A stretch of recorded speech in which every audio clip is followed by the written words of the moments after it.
Assalamualaikum warahmatullahi wabarakatuh.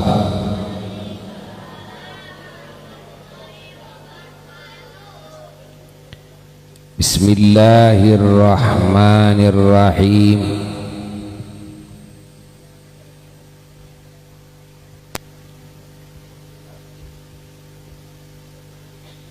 Alhamdulillahi rabbil alamin.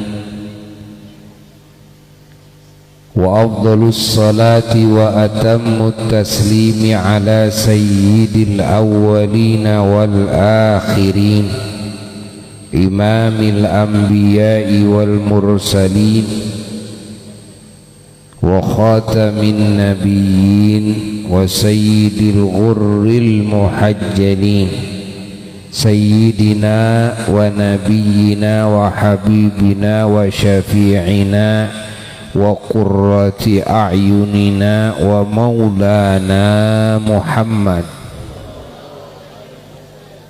wa ala alihi at-tayyibin at-tahirin wa sahabatihi al-mufaddalin al-mukarramin wa sairit tabi'in wa tabi'it tabi'in lahum bi ihsanin ila yaumiddin. Wala haula wala quwwata illa billahil aliyyil azim. Amma ba'du, faya ibadallah, usikum khususan usi nafsi bitaqwallah, faqad fazal muttaqun. Hadirin hadirat para jamaah dan segenap mustami'in mustami'at yang dimuliakan, yang dicintai, yang didoakan dengan segenap kebaikan untuk dunia kita semua dan untuk akhirat kita semua. Semoga sukses semuanya. Terkhusus para asatidz, para ustadz, para muallim, para da'i, para mubaligh, dan juga aparatur pemerintahan daerah, Bapak Kuwu, dan juga dari jajaran TNI dan Polri yang ikut hadir, bahkan ikut mengamankan kelangsungan acara yang mulia ini. Dan juga terkhusus sahibul acara, yang mana kita semua berkumpul, kita menggabungkan niat kita yang mulia kepada niatnya sahibul acara, yaitu Kang Toha dan Kang Didi.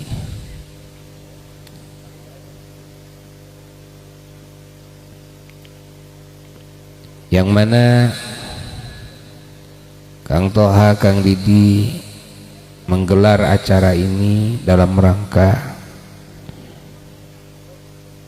mewujudkan majelis ilmu dan majelis zikir dan majelis maulid dan majelis salawat salam dan memuji kepada junjunan alam Kangjeng Nabi Muhammad sallallahu alaihi wa alihi wasallam, mensyukuri nikmat iman Islam, mensyukuri jadi umat Kangjeng Nabi Muhammad sallallahu alaihi wasallam, mensyukuri dilahirkannya, diciptakannya, diutusnya Kangjeng Nabi Muhammad sallallahu alaihi wasallam, mensyukuri segenap nikmat yang Allah hujankan kepada mereka. Terkhusus mereka punya cucu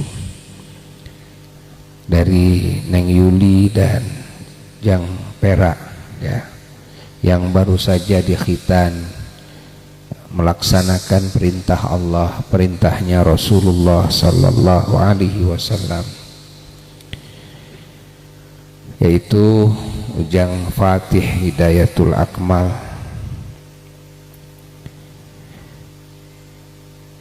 yang mana bisa menjalankan khitan anak ini harus disyukuri, karena ini melakukan perintah Allah. Anak bisa menerima walaupun sakit. Ini pendidikan keimanan kepada Allah, pendidikan ketaatan kepada Allah dan Rasulnya sallallahu alaihi wasallam. Bukan kita tega sebagai orang tua menyakiti anak, tidak, tapi karena kita diperintah Allah kan? Dan setiap laki-laki diwajibkan khitan, adapun perempuan diikhtilafkan dan sebagian ada yang mewajibkan, sebagian ada yang mensunnahkan dan bahkan ada juga yang membolehkan. Ini dalam fikih bagi wanita ikhtilaf. Kalau bagi laki-laki sepakat ya, bahwa khitan merupakan sunnah.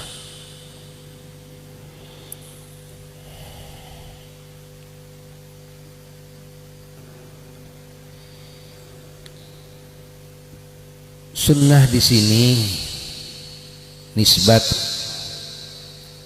kepada anak yang belum balik.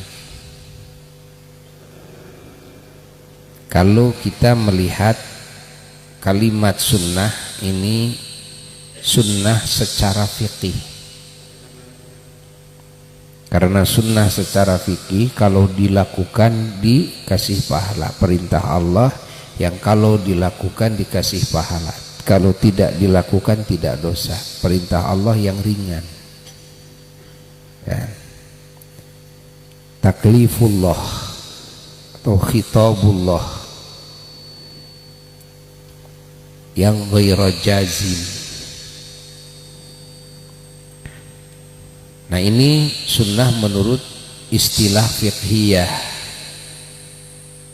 Maka ada bahasa disunatan. Ini nisbat kepada anaknya. Kalau nisbat kepada anaknya karena anaknya belum balik, maka segala yang wajib hukumnya menjadi sunnah bagi anak ini. Sholat fardu yang 5 waktu jadi sunnah. Saum Ramadan ya sunnah bagi yang belum balik. Tidak ada hukum wajib bagi yang belum balik, seperti tidak ada hukum haram bagi yang belum balik. Tapi kalau nisbat kepada orang tuanya, menghitan anaknya, gitu kan? Ingat, maka bagi orang tuanya menjadi wajib. Kenapa? Karena akan mendidik anak untuk melakukan sholat. Sementara orang tua mendidik anaknya ketika anaknya sudah umur 7 tahun, mendidik sholat yang 5 waktu, mengajarkan sholat yang 5 waktu, maka nisbat bagi orang tuanya ini wajib mendidik sholat anak ini ya. Walaupun nisbat kepada anaknya ini tidak wajib, tapi kalau nisbat kepada kan, perintahan mendidik anak atas orang tuanya, maka ini hukumnya wajib. Ya. Apalagi kalau anak sudah usia 10 tahun. Nah, kalau masih tidak nurut, dinasehatan sudah tidak bisa, dengan cara apapun tidak bisa, pukul. Tapi dengan pukul yang hanya mendidik saja, bukan pukul yang menyakiti, bukan pukul yang mencelakakan, bukan pukul yang mengakibatkan rusak gitu kan anggota tubuhnya, dan memukulnya juga kan di bagian yang aman ya, pantatnya gitu kan, pahanya di bagian yang aman kan. Tidak boleh memukul bagian-bagian yang rawan, kepalanya, mukanya kan, jangan. Tapi pukulannya kalau istilah agama ghairu mubarrih, kalau istilah bahasa Sunda mubarrih teh teu matak bareuh gitu kan. Ya, ghairu mubarrih teh teu matak bareuh gitu kan. Tidak mencelakakan. Ini kan hanya mendidik saja. Allah itu pun juga harus tadrijian. Tadrijian itu bertahap. Kadang-kadang anak itu tidak sekaligus nurutnya. Ya biarkan aja. Satu kali dia tidak nurut, udah dinasehati dan nurut, dibiarkan dulu. Dia tidak sholat juga. Tapi nanti cari lagi cara yang lebih baik, lebih aman, gitu kan? Agar dia mau sholat. Ya. Difahamkan anak ini kepada kewajibannya kepada Tuhannya. Dikenalkan anak ini kepada Allah, zat yang harus disembah. Ya.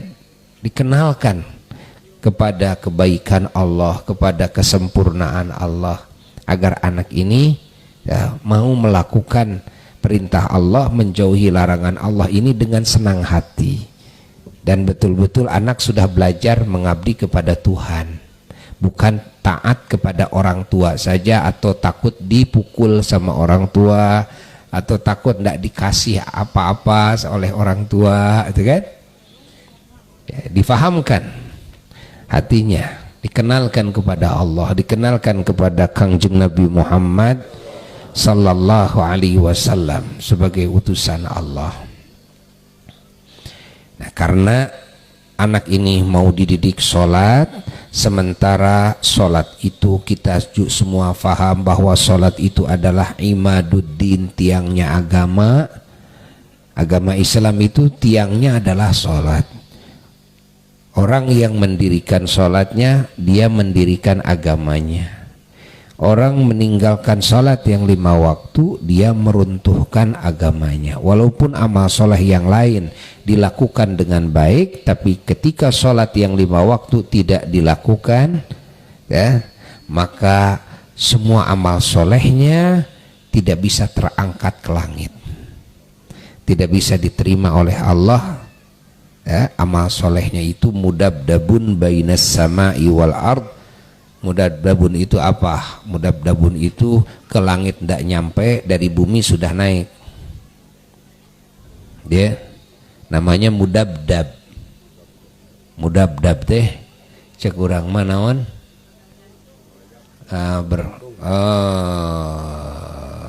Gitu, kakalayangan.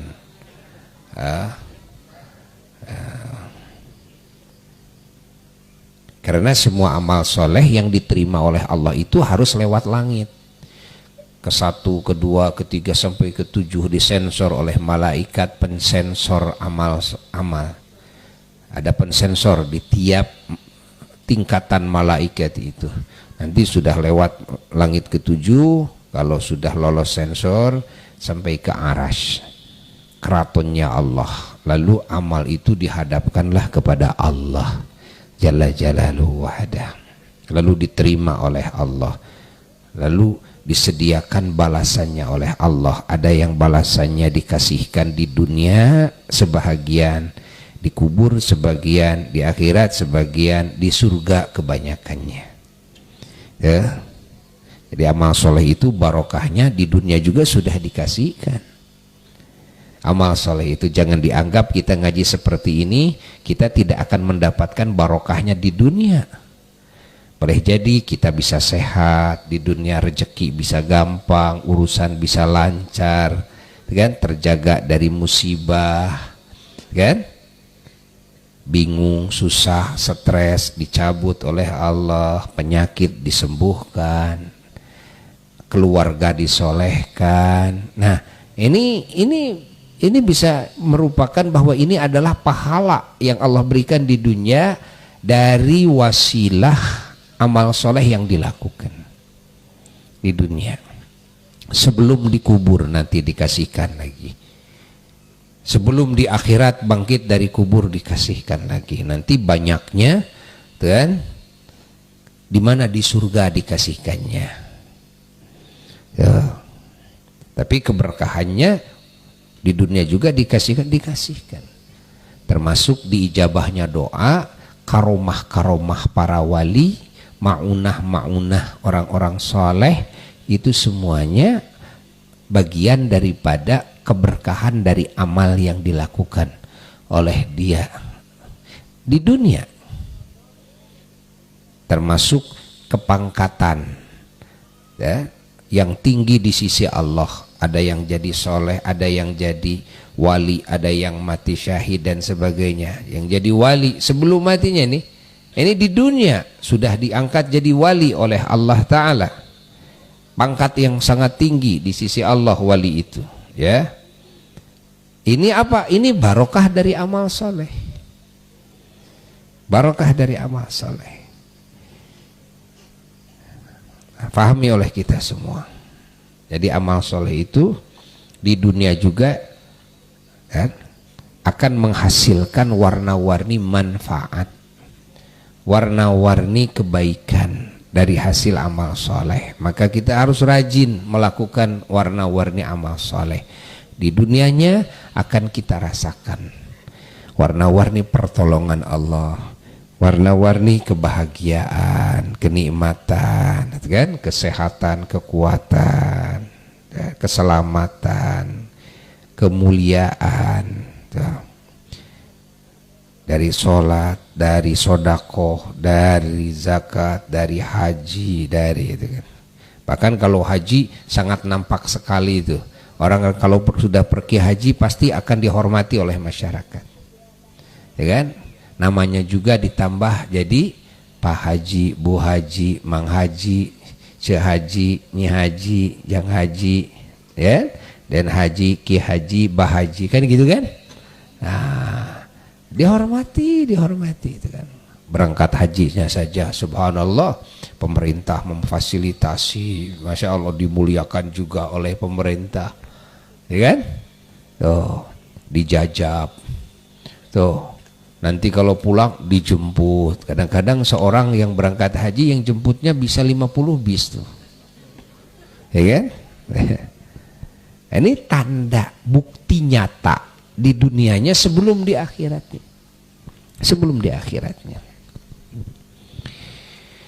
Allah, Allah, Allah, Allah, Allah, Allah, Allah, Allah, Allah, Allah. Allah, Allah, Allah, Allah. Masya Allah. Jadi karena sholat ini tiangnya agama, sangat penting sekali harus dididikan kepada anak di usia dini, ya, di usia dini. Kalau bisa dari usia tamyiz. Usia tamyiz itu kira-kira berapa tahun? Kira-kira 4 tahun sudah tamyiz. Tamyiz itu apa? Tamyiz itu dari bahasa mayyaza yumayyizu tamyizan, artinya bisa membedakan, kan? Membedakan warna, kan? Ini sudah tamyiz. Ya, cek bahasa orang Sunda mah geus hideng, kan? Geus denger, geus hideng, gitu kan? Geus ngarti. Nah, bisa cebok sendiri, makan sendiri, gitu kan? Nah, ini udah tamyiz. Dari usia 4 tahun udah bisa tamyiz. Kalau anak ini sudah tamyiz, kan? Maka jika dia melakukan perintah Allah, dia dapat pahala. Dan orang tuanya juga dapat pahala karena amal anaknya ini. Ya,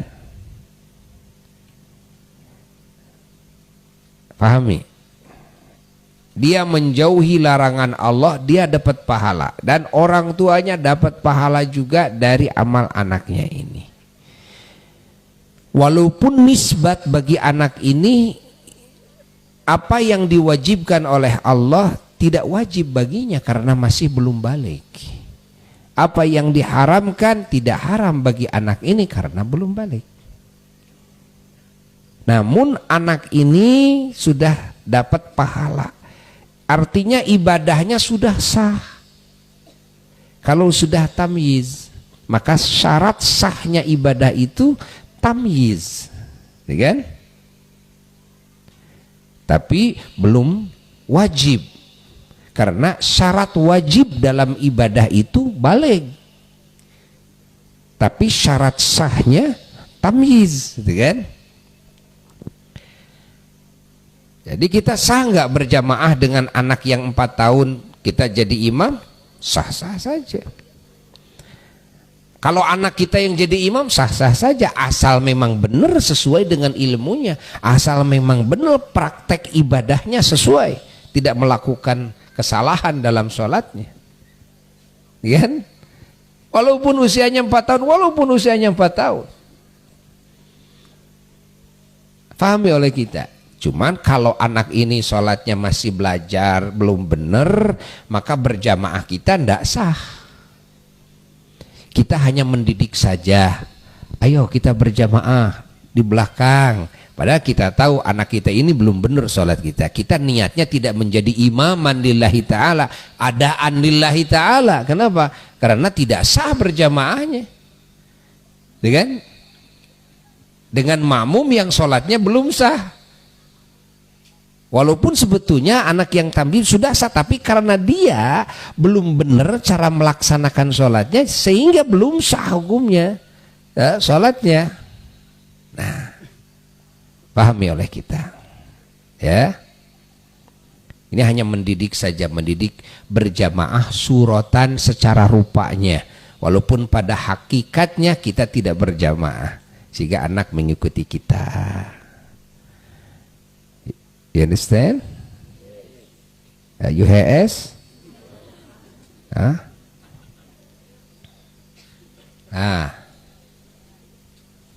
Jelas? Ya. Jadi sekali lagi, karena sholat ini imaduddin, dan di dalam amalan sholat ini ada syarat ya, sahnya sholat. Apa syarat sahnya sholat? Syarat sahnya sholat harus bersih dari najis di badan, di pakaian, di tempat yang disolati, kan? Maksud di tempat yang disolati maksudnya bukan semuanya karpetnya, bukan semuanya lantainya, bukan. Yang pas dengan badan kita, kan? Ketika kita sujud, ya seputar yang pas dengan badan kita. Nah, ini harus bersih. Kalau di samping kita, kan? Kira-kira ada 1 jengkal umpamanya, di sana ada tai kotok. Tai kotok, tai naonnya? Tai ayam, ya. Asal nggak kena ndak masalah. Walaupun di sajadah kita, sajadahnya luas atau tikernya luas, kan? Kira-kira 1 jengkal ke samping kita atau 1 jengkal kalau kita sujud di depan kepala kita, ada tai kotok, tai ayam umpamanya, ya. Sah. Tapi kalau yang seukuran badan kita, nah, itu tidak sah. Dan kena dengan kita, kena ke tubuh kita. Bagaimana kalau ada di pas dada kita kalau kita sujud tapi nggak kena, pakaian kita tidak kena, badan kita nggak kena? Di sini ikhtilaf di antara ahli fiqih. Sebagian ada yang menganggap tidak sah, sebagian ada yang menganggap sah kalau tidak kena. Jadi kan? Intinya dalam sholat itu salah satu syarat sahnya adalah harus suci dari najis di badan. Badan itu seluruh badan, dari mulai rambut, kan, kepala sampai kaki, dan hatta di hidung, di hidung. Nah, dari sini cungur ke sini. Kalau cungur ke sini nggak apa-apa. Paham ini? Lalu di telinga, kan? Telinga ini juga harus bersih. Telinga. Paham ini? Ya. Kalau kira-kira dilihat dari pinggir, dari samping dilihat tuh, kelihatan tuh sampai lubang yang kelihatan. Nah, itu jangan sampai ada najis di situ. Di mulut juga harus bersih. Karena ini mulutnya hukum ini luar, ya, sampai makhraj apa, kha di dalam. Kalau kita contoh sudah kumur dengan kumur yang biasa banyak ya, ada kumur buat mulut yang pakai alkohol, ada kan? Kumur yang pakai alkohol untuk membasmi kuman di mulut umpamanya. Bolehkah kumur dengan kumur yang pakai alkohol asal tidak diminum? Boleh-boleh saja, kan? Tapi harus terus dibuang dan terus dikumur lagi dengan air yang bersih, kan? Tapi yang ingin lebih aman, adakan yang free alkohol, ya, tidak pakai alkohol, ada, ya kan? Kumur ada kan? Ada, itu aja pakai itu yang non alkohol. Tapi kalau andai kata pakai alkohol, dosa kak? Tidak dosa karena tidak diminum. Ya? Kita muntahkan lalu kita dibasuh lagi, kan? Mulut kita dengan air yang bersih.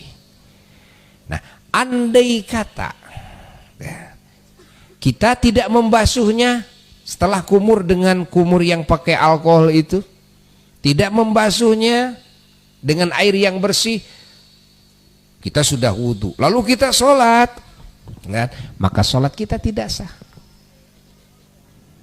Pahami? Sholat kita tidak sah. Waduh, lupa, sudah salam-salam, saya belum kumur, maka wajib dan mengulangi sholat dan berkumur dulu.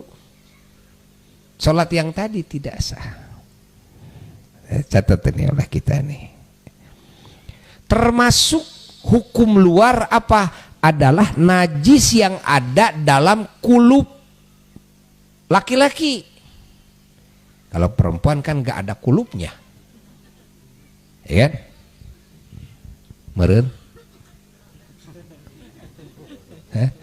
Nggak ulang itu, kumaha ulang meureun beureun ya. Tanyakeun ka awewe lah. Jadi kulub laki-laki, kan? Itu hukumnya luar. Ini kan anak suka kencing, kan? Lalu kalau membersihkan yang ada di dalam kulub gimana? Kan susah, sulit kan? Dibersihkan hanya luarnya saja tidak cukup, karena dalam kulub itu masuknya hukum luar seperti dalam mulut, hukum luar. Fahami? Dalam urusan apa? Dalam urusan najis, hukum luar itu. Catat. Beda dengan dalam urusan wudhu, dalam urusan mandi besar. Kalau dalam urusan wudhu, urusan mandi besar tidak wajib membasuh mulut. Hukum membasuh mulut hukumnya sunnah. Kumur dulu kan gitu kan. Kalau tidak kumur wudhunya, tidak kumur mandi besarnya, kan? Sah. Karena yang wajib dibasuh adalah yang dohirnya saja. Jikalau di apa? Dibalemkeun teh dinaonkeun jangan.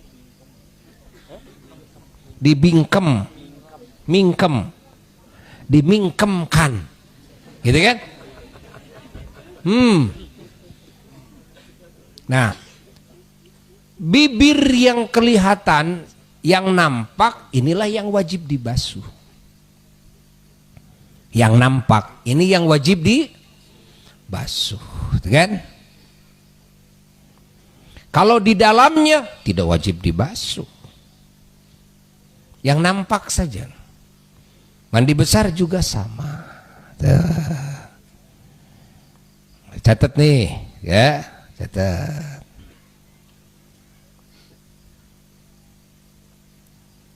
Eces, jelas tuh. Allah. Tapi kalau dalam masalah najis, mulut ini masuknya hukum luar. Wajib dibersihkan najis walaupun ada di dalam mulut. Ya. Jelas? Begitu pula di dalam kulub. Karena sulitnya membersihkan kulub dari najis kencingnya ini anak, kan? Sehingga kalau tidak terbersihkan dari najis kencingnya anak ini, maka sholat anak ini tidak sah. Sementara kita orang tua mau mendidik sholat anak ini agar dia bisa sholat yang sah. Bukan sekedar sholat rupanya saja, tapi juga sholatnya sah. Sementara syarat sahnya sholat harus bersih dari najis. Di dalam kulub ada apa? Ada najis, ada kencingnya. Bagaimana mungkin mendidik anak ini bisa sholat yang sah kalau tidak dibersihkan dulu di dalamnya dari air kencingnya? Dan bagaimana bisa membersihkan, kan, kulub ini bagian dalamnya dari air kencingnya, kan? Masa harus dibetek-betek, diborete-borete? Apa borete bahasa Indonesianya ya? Hah? Buya mau pakai bahasa Sunda, banyak yang komen. Karena banyak yang mendengarkan saudara-saudara kita dari provinsi-provinsi luar, kan? Bahkan dari berbagai negara, saudara-saudara kita yang sering mendengarkan. Pakai bahasa Indonesia, ada juga yang tahu, yang tidak tahu Buya apa diboretekeun, sok kumaha tah. Itu kan bukan bahasa Indonesia, diboretekeun. Apa dibetain? Nggak ada dibetain juga bahasa Indonesia, nggak ada. Nah, itu kan apa coba? Jadi dibersihkan sampai ke dalamnya, itu kan? Di apa tuh? Gitu lah. Nah, kan ini jadi masyakoh. Masyakoh itu apa? Jadi kesulitan, kan? Ini jadi kesulitan, bisa sakit nih anak. Jadi caranya gimana? Caranya, kalau anak ini mau dididik sholat, dan memang harus dididik sholat, dan sholatnya, kan, agar sah harus bersih dari najis. Kulub bagian tempat najis yang harus dibersihkan, dalamnya, karena dalamnya hukum luar. Maka ya, kalau mau didik sholat anak harus dihitan, harus dihitan, kan? Jadi hubungan, ingat, perintahan hukum wajib menghitan atas orang tuanya kepada anaknya ini, kan, ketika anaknya ya,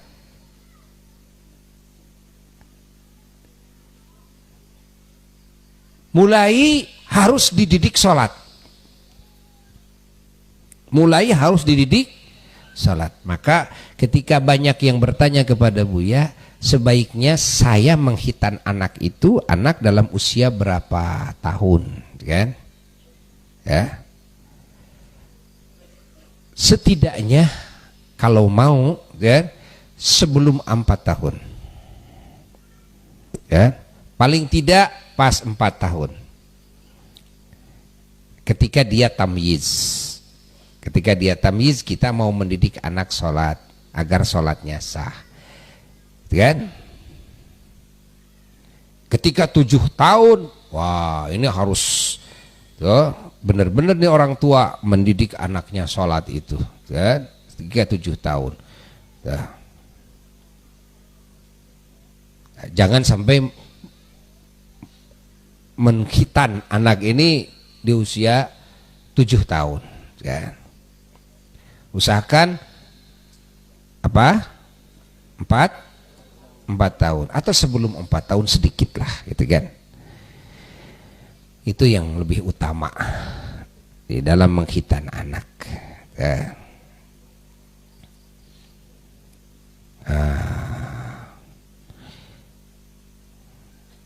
Kembali kepada yang tadi, bahwa di kita disebut sunnatan.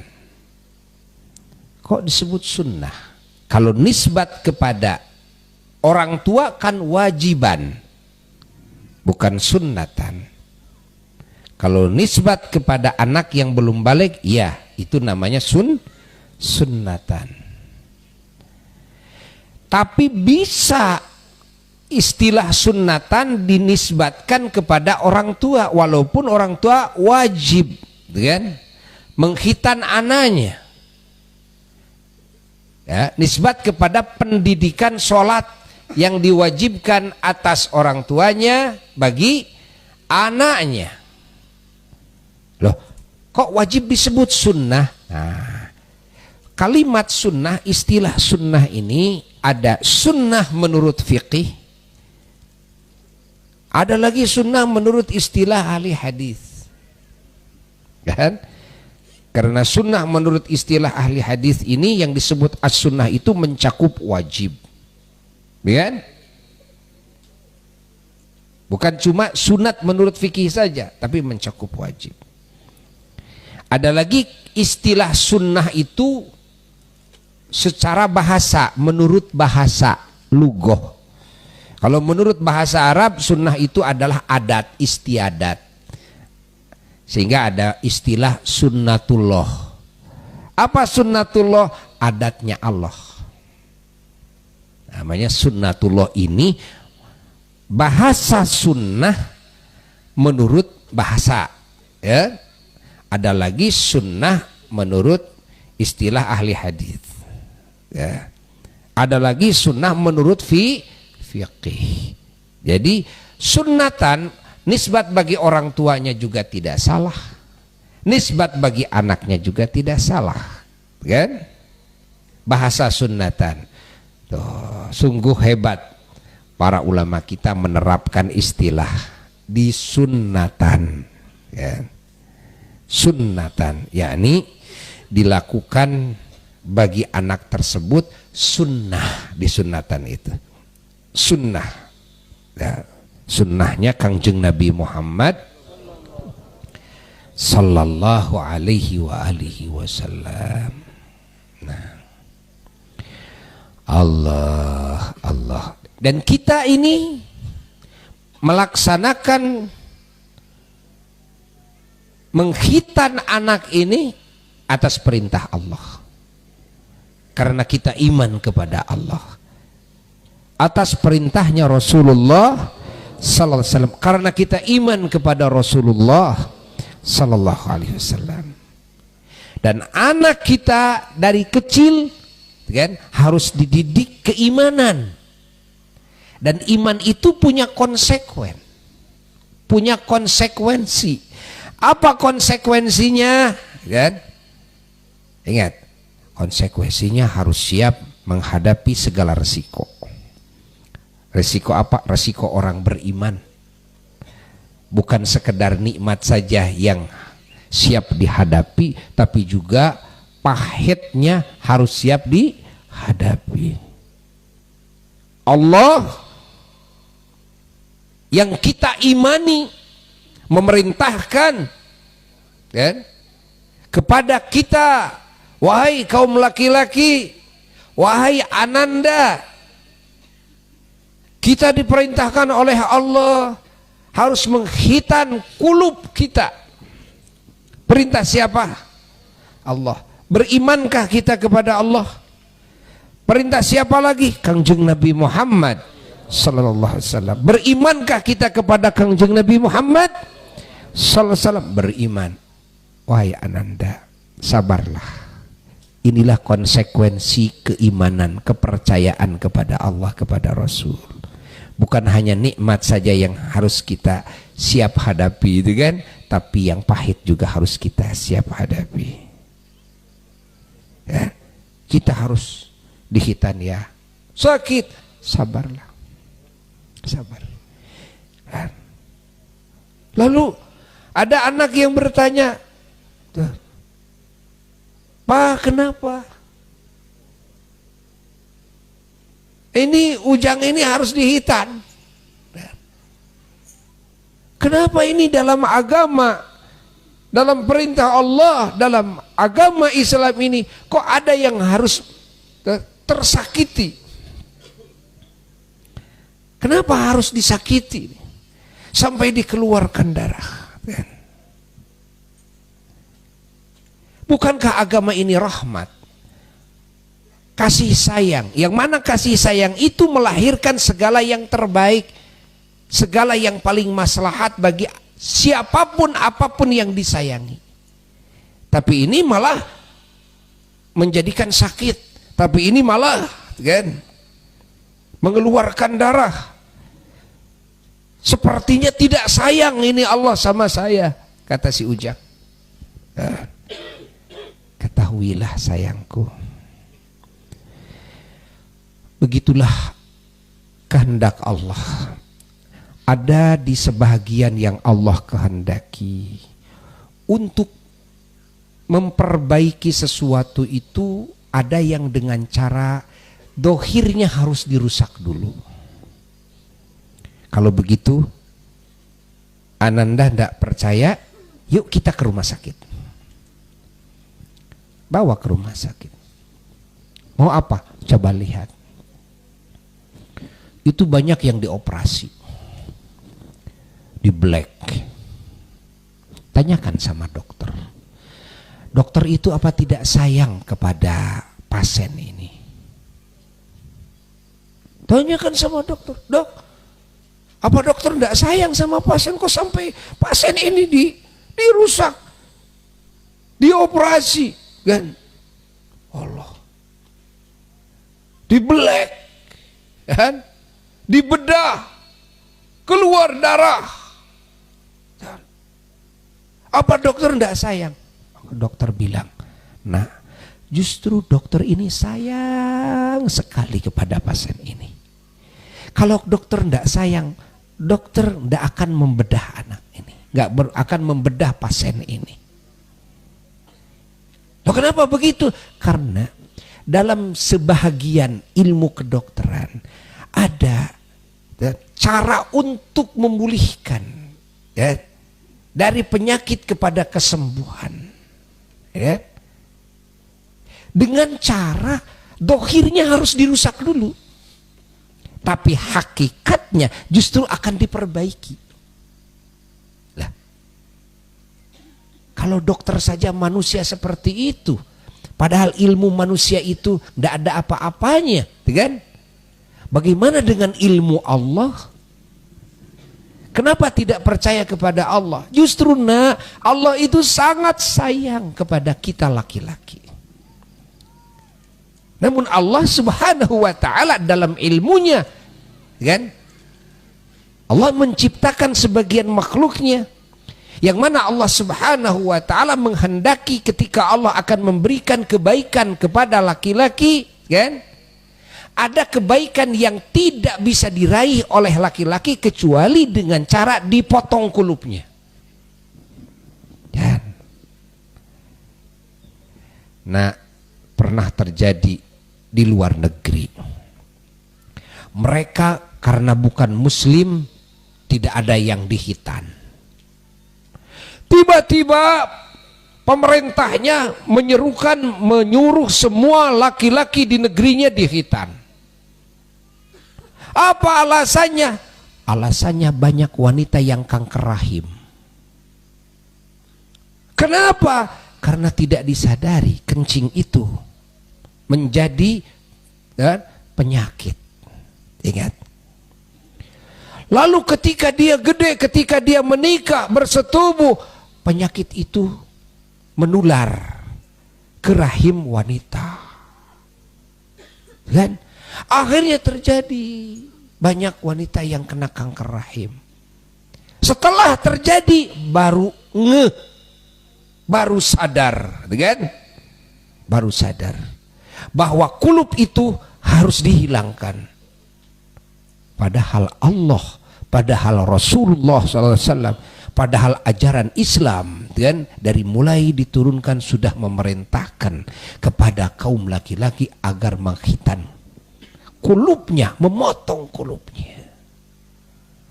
Dan ternyata Allah sayang. Allah akan memberikan kehidupan yang baik bagi semua manusia, laki-lakinya, perempuannya, orang tuanya, anaknya. Karena boleh jadi kehamilan si wanita ini, bayinya bisa terjangkit penyakit dari dalam. Ingat, kenapa? Karena sperma yang sudah bercampur dengan bakteri. Ingat, dari kulub suaminya, sehingga bayinya terjadi banyak yang cacat, bayinya terjadi banyak yang keguguran karena terserang penyakit. Ada lagi yang mandul karena spermanya tidak baik. Kenapa? Karena ada sperma dari laki-laki yang sudah terjangkit penyakit. Karena sebab apa? Sebab kencing yang nyangkrung. Apa nyangkrung?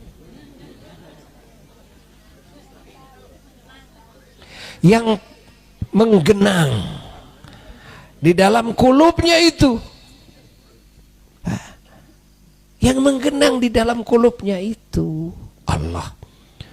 Ternyata khitan bukan hanya Allah akan menyelamatkan pribadi laki-laki tersebut saja. Lah, tidak. Ternyata semua manusia dan keturunannya, kan? Istrinya harus sehat, keturunannya harus sehat, gitu kan? Salah satu faktor kesehatan adalah di khitan, agar tidak ada kencing yang menggenang. Waduh, begitu luas ternyata manfaat daripada khitan. Subhanallah. Allah Maha Hakim. Allah Maha Berhikmah, gitu kan? Karena Allah tidak berbuat tanpa hikmah. Allah tidak menurunkan aturan apapun bagi kehidupan manusia tanpa hikmah. Semua penuh dengan hikmah. Perintahannya penuh dengan hikmah. Larangannya penuh dengan hikmah. Dan ketika akal kita tidak mampu mengenali seluruh hikmah yang ada dalam aturan Allah, sudah, karena akal kita tidak akan mampu mengenal semua rahasia, mengetahui semua hikmah yang terkandung dalam aturan Allah. Berimanlah kepada Allah, percayalah kepada Allah. Seperti kita kepada dokter aja percaya kok. Nggak pernah bertanya-tanya, dok, kenapa dok kasih obat ini? Lalu obat ini dibikin dari apa sih? Ditanya nggak ke dokter? Ditanya nggak? Nggak ditanya. Karena kalau dipertanyakan juga, akal kita ini nggak akan nyampe. Harus panjang belajarnya. Harus lama belajarnya, sekolahnya, ingin mengenal, gitu kan? Bahan-bahan yang bisa menjadi obat. Apa saja, bagaimana cara meraciknya. Tapi sebetulnya kita bisa sembuh dengan satu syarat. Apa syaratnya? Percaya saja kepada ahlinya. Syaratnya apa? Percaya saja kepada ahlinya. Loh, kalau kepada dokter saja percaya, kenapa kepada Allah tidak percaya? Kenapa kepada utusan Allah tidak percaya? Kenapa masih bertanya-tanya? Kenapa saya harus sholat? Kenapa saya harus puasa? Kenapa saya harus zakat? Kenapa harus saya pergi haji? Kenapa saya harus dihitan? Kenapa? Jangan banyak kenapa. Percaya saja kepada Allah. Kamu juga kalau berobat ke dokter, tidak banyak tanya-tanya sama dokter, tapi percaya saja kepada dokter. Maka cukup dengan kepercayaanmu kepada Tuhanmu, maka kamu akan meraih segala yang dijanjikan oleh Tuhanmu, walaupun akalmu tidak sampai kepada hikmah dan rahasia yang ada dalam perintahan Tuhanmu. You understand? Nah, you has? Ya kieu geus hees. Maka di dalam awal surat Al-Baqarah Orang yang takwa itu bukan orang yang banyak tanya-tanya sama Allah, ingin tahu tentang rahasianya sholat, rahasianya puasa, perintahan Allah itu ini, rahasianya larangan Allah. Lah, tidak. Allah berfirman, "Dzalikal kitabu la raiba fihi hudan lil muttaqin." Hei, semua hamba-hambaku yang beriman kepadaku, yang beriman kepada Rasulku, kan? Baik kalian bangsa manusia maupun kalian bangsa jin. Dzalikal kitabu, kitab ini Al-Quran, la raiba fihi, tidak ada keraguan di dalamnya. Tidak ada keraguan di dalamnya, artinya kalian harus yakin, seyakin-yakinnya. Tidak perlu kalian mempertanyakannya. Ingat, tidak boleh kalian uji coba. Karena kalau kalian mau uji coba berarti kalian masih ragu. Ya, saya mau coba-coba sholat. Ya, kira-kira nanti efeknya gimana? Berarti kamu ragu dong. Orang yang yakin, seyakin-yakinnya, nggak akan mungkin mau uji coba. Tapi langsung melakukan apa yang diperintahkan. Dasarnya hanyalah yakin. Percaya, sudah. Jauhi apa yang dilarang. Apa alasannya? Karena saya percaya kepada Allah. Mustahil Allah bohong. Mustahil Allah kan mengingkari janjinya. La raiba fihi, semua isi Al-Quran tidak ada keraguan di dalamnya. Perintahannya, larangannya, janji Allah dan ancaman Allah. La raiba fihi, tidak ada keraguan di dalamnya. Berita-berita tentang hal yang gaib, kan? La raiba fihi, tidak ada keraguan di dalamnya. Hudan, Al-Quran ini menjadi petunjuk lil muttaqina, bagi orang-orang yang takwa. Siapa yang takwa itu? Teruskan. Teruskan ayatnya. Alladzina yu'minuna bil ghaibi. Yang takwa itu adalah orang-orang yang percaya penuh kepada Allah dan Rasulnya. Ingat, bil ghaibi, kepada gaib. Percaya. Dan penuh, ingat, kepada Allah dan Rasulnya, ya, tentang apa yang digaibkan oleh Allah, tentang hal-hal yang gaib. Ada siksa kubur, ada nikmat kubur, ada alam kubur, ada kebangkitan, ada nanti akhirat, ada surga, ada neraka, ada ini, ada ini. Ini semua gaib. Malaikat gaib, kan? Benar gak? Setan gaib, jin gaib, kan? Nah, percaya gak? Percaya, cukup. Cukup percaya. Jangan banyak tanya-tanya, kan? Karena kamu bertanya juga sampai kamu mati, walaupun umur kamu ribuan tahun, tetap akalmu tidak akan mampu menyelami rahasia yang terkandung dalam aturan Allah.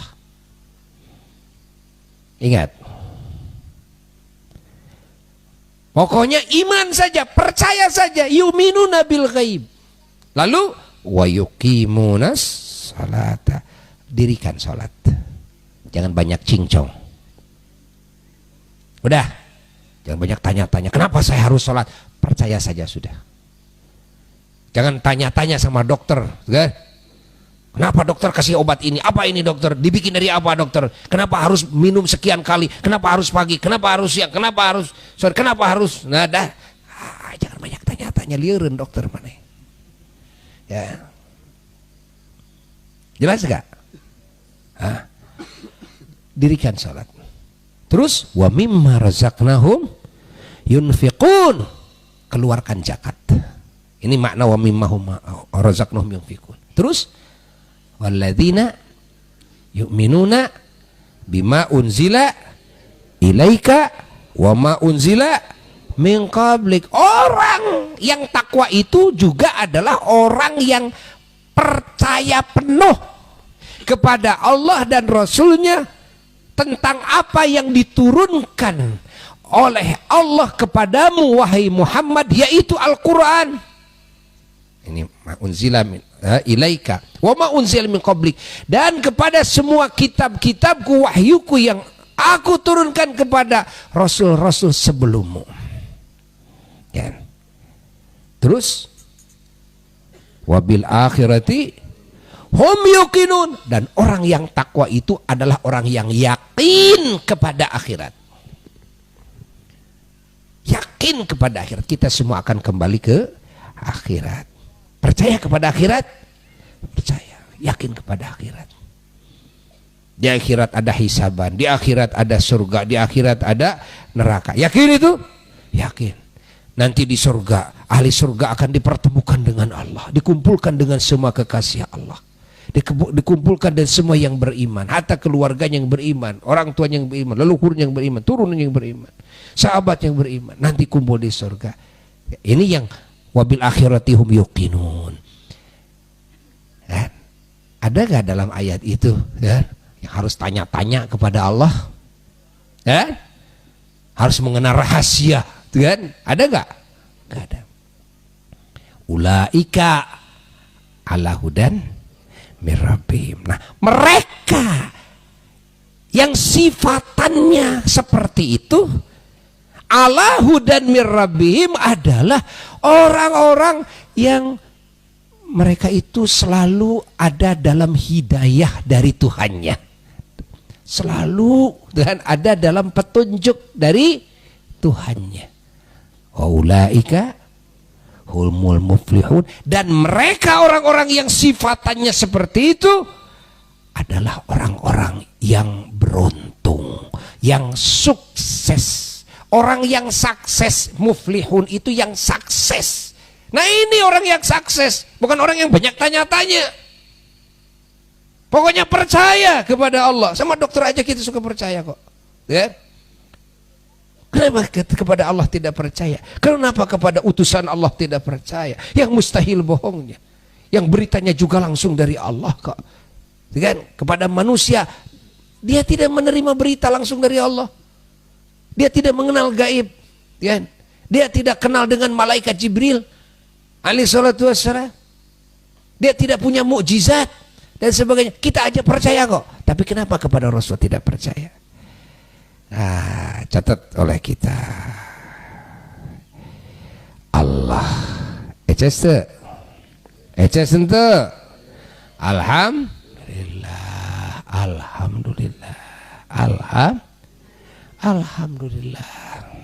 Kalau diungkap rahasia dari khitan yang berkaitan dengan berbagai hal kebutuhan manusia, kebahagiaan manusia, maka malam ini tidak akan cukup untuk membahas bab khitan. Ya. Dikarenakan Buya ayah hiji jadwal deui. Ya, ada satu jadwal lagi. Jadi sudah dicukupkan dulu sekian. Ya, dan kalian bisa biar bisa HS lebih awal. Ya. Mudah-mudahan kalimat ini manfaat, barokah bagi kita semua. Dan kita tutup dengan doa maulid. Amin ya rabbal alamin.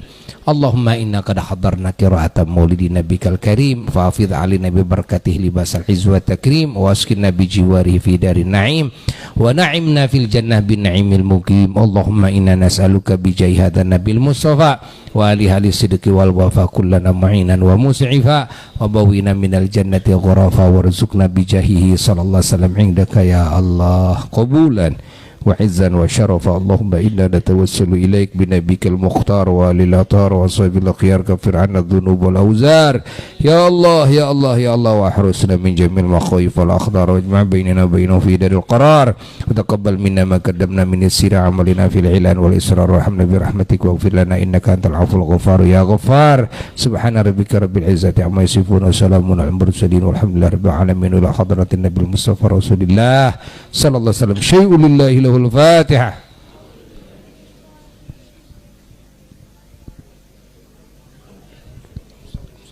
غير المغضوب عليهم ولا الضالين آمين. Sekian, wassalamualaikum warahmatullahi wabarakatuh. Cik.